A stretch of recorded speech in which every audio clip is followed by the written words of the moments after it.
All right, you're here with PreSonus at Mesa 2014. New for this year, we've got the RC500. We've got a lot of love for our ADL line of preamps.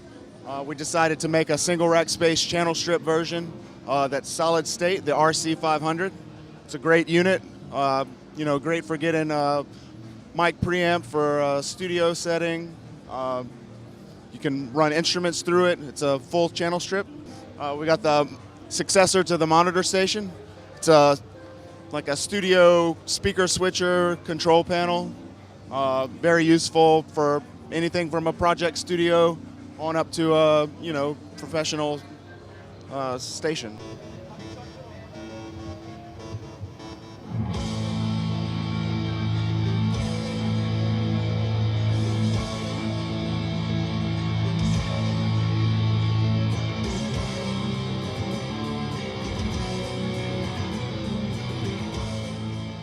And so we've had these out. We introduced them at NAMM last year, but we've got two lines of studio monitors. We've got the Aris, the E8s, and the E5s.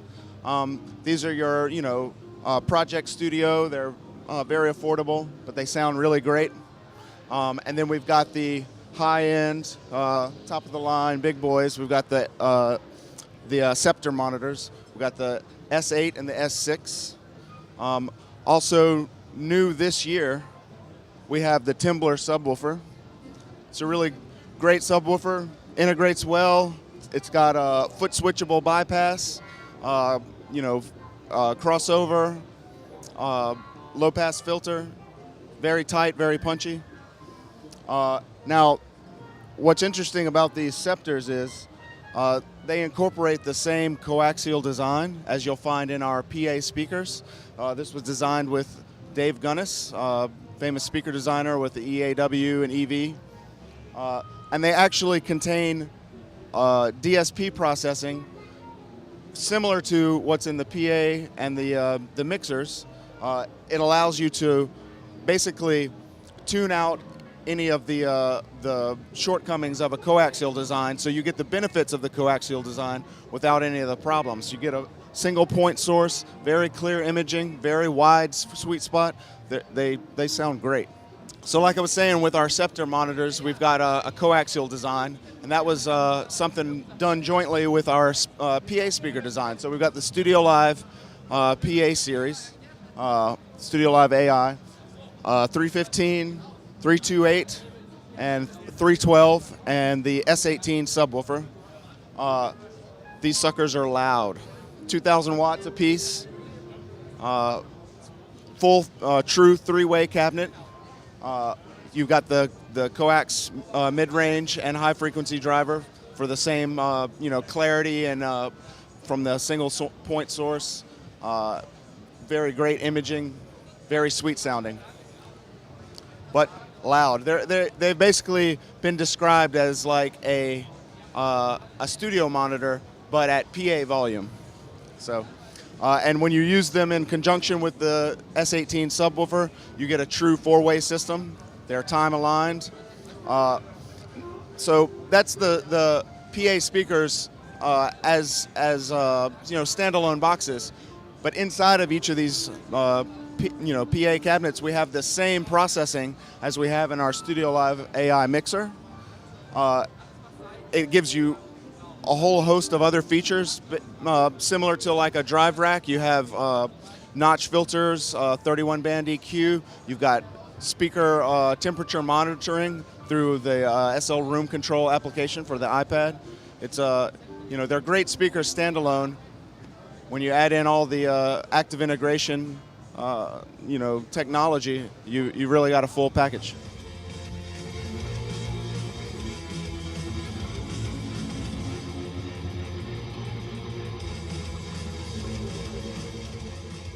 So we've got the 3242 AI here. A lot of people have been asking for a 32-channel mixer from PreSonus for a while, and so we decided to make one. But it looks like the classic Studio Lives. It's very similar, same layout, same workflow, but it is an entirely new platform, a host of new features. tons of improvement. It's really a great board. So one of the biggest things, the AI series have networking built in. So it comes with a wireless dongle or Ethernet connection on the option card on the back. So you can connect the mixer directly to the network. As always, you've got iPad control with SL remote and monitor control with QMix AI.